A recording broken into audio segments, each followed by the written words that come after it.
Peminat Candace Owens kini berbalik menentangnya kerana ingat tak masa dia buat debat yang agak mengarut dengan Andrew Wilson di mana dia minta untuk berada di rumahnya sendiri dan ada juga bayaran $300,000 yang pada asalnya dia minta dinaikkan kepada $500,000. Jadi untuk konteks, Andrew Wilson dalam rancangan Joe Rogan pada asasnya menawarkan sejumlah wang ini kepada Candace untuk berdebat dengannya. Dan Candace berkata, tidak, saya ada semua syarat ini. Ya, sepatutnya $500,000. Akhirnya dia bersetuju dengan $300,000. Mereka buat debat itu, ia memang mengarut. Ada iklan, berjuta-juta tontonan dan sebagainya. Tapi sekarang peminat dia macam, okay Candace, sebab awak kawan baik Charlie Kirk, kenapa tak bagi duit itu kepada anak-anak Charlie? Dan Candace pula macam, tidak, saya tak boleh buat begitu sebab saya perempuan murahan yang mata duitan dan saya takkan pernah bagi duit yang saya susah payah dapatkan sambil duduk di ruang bawah tanah rumah saya. Memusnahkan kehidupan keluarga orang lain dan legasi seorang lelaki yang dulu saya panggil kawan tapi saya sangat cintakan dia. Dan dia mengkhianati saya sebab saya berkulit hitam dan dia pilih wanita kulit putih yang cantik. Jadi sekarang saya akan gunakan tenaga dan masa saya untuk melepaskan kemarahan saya pada dia dan buat berjuta-juta orang membenci dia serta segala yang dia perjuangkan. Dan sekarang juga menyokong Lindsay Clancy dan wanita yang membunuh 3 orang anaknya serta mendakwa bahawa ini semua salah syarikat farmasutikal besar dan bukannya salah wanita itu. Apa-apa pun Candace seperti yang kita sudah tahu ialah seorang wanita narsisistik yang gilakan kuasa dan wang serta tidak waras. Jadi hakikat bahawa peminat-peminatnya bertanya, apa ni? Kenapa awak tak dermakan duit ini? Dia pula macam, saya tak faham. Berani betul awak minta saya buat begitu. Dia sebenarnya telah membuat satu video bertajuk How I'm Spending My $300,000. Dan semua, memang teruk. Saya minta maaf awal-awal, anda kena tengok lagi switch.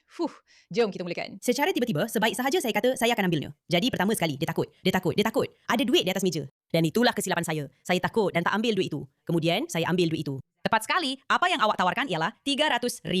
Dan saya dianggap jahat sebab macam mana saya boleh ambil duit itu. Orang-orang ini memang tak masuk akal. Mereka memang gila. Tak ada cara untuk buat mereka gembira. Mereka tak boleh biarkan awak dan biarkan awak siasat kes itu sendiri. Saya akan beritahu macam mana nak buat mereka gembira.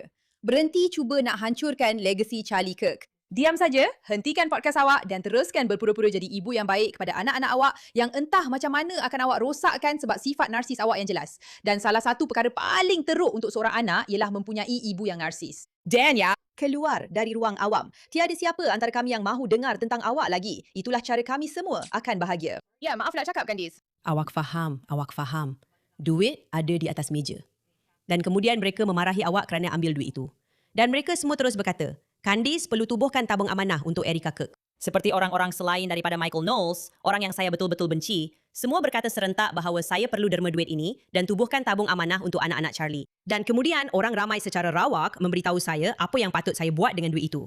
Contohnya, orang ini, jutawan berbilang juta Candace Owens, patut derma duit kemenangan dia kepada pembelaan Tyler Robinson kalau dia betul-betul fikir dia tak bersalah. Andrew Wilson buktikan kata-katanya dengan tindakan. Kenapa Candice tak buat begitu? Maksud saya seolah-olah dia langsung tak tahu siapa Lucas Gage. Padahal dia memang tahu siapa Lucas Gage. Untuk semua yang tak kenal, dia dulu seorang anti-Semit yang sangat ekstrim macam neo-Nazi. Tapi baru-baru ini dia dah berubah.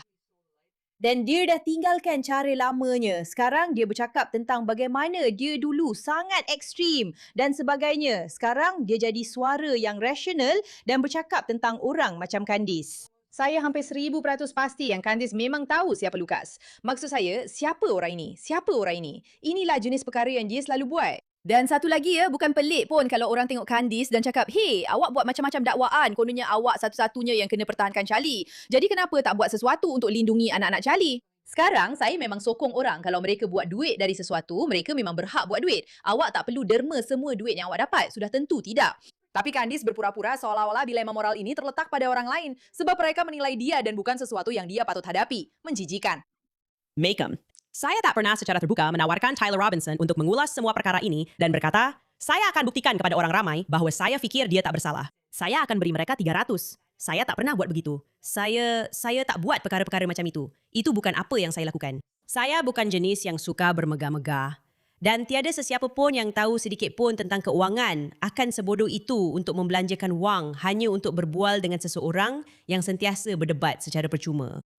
Saya berdebat setiap tahun dengan Piers Morgan. Itu pun percuma. Saya telah berdebat di seluruh kampus universiti. Saya buat semua itu secara percuma. Saya pernah berdebat dengan Rabi Shmuley yang saya tak boleh. Berapa banyak yang awak sanggup pertaruhkan bahawa sebenarnya ia bukan percuma? Bahawa pada satu ketika dia dibayar dalam apa jua cara, sama ada melalui jumlah tontonan, publicity dan sebagainya. Kononnya percuma.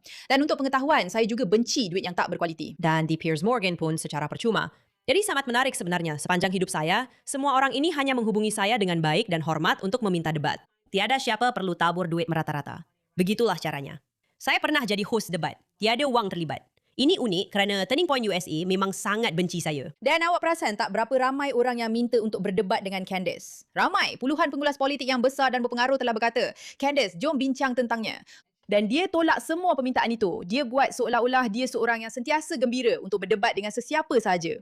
Tidak, dia menolak hampir setiap perdebatan kecuali jika ia betul-betul menguntungkan dirinya dan dia ada agenda di sebaliknya. Dan dalam kes ini, dia sanggup lakukannya kerana dia fikir dia boleh buat Andrew Wilson nampak buruk dan juga kerana wang yang ditawarkan sangat menarik. Jadi, dia ambil wang itu. Ini memang tipikal, Candace sangat manipulatif dengan berkata, saya sentiasa berdebat secara percuma. Dia yang bermasalah. Kalau dia nak buang duit dia, kenapa saya perlu lepaskan peluang itu? Tidak, perempuan jalang itu. Kami nampak awak yang berdebat secara percuma. Dan Andrew Colvett pula meretweet dia ketika dia menyerang saya dan menawarkan lebih banyak wang. Dan sekarang, mereka fikir penyelesaiannya adalah untuk saya menubuhkan satu amanah. Oh ya, tentang tawaran wang yang semakin banyak itu, saya hampir pasti bahawa dia yang minta supaya ia dinaikkan kepada RM500,000.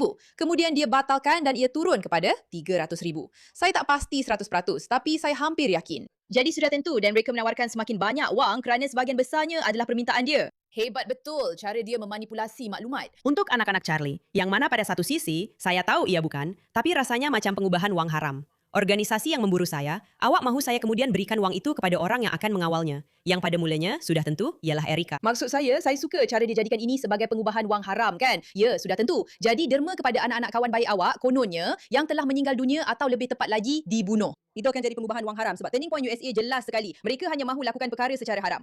Awak nampak tak? Awak nampak betapa halusnya tapi pada masa yang sama sangat jelas. Hampir apa yang saya nak katakan ialah, ada sangat sedikit perkara yang saya lebih benci daripada altruisme palsu. Orang yang buat amal sebagai sebahagian daripada program PR dan bukan kerana ia perlu atau penting.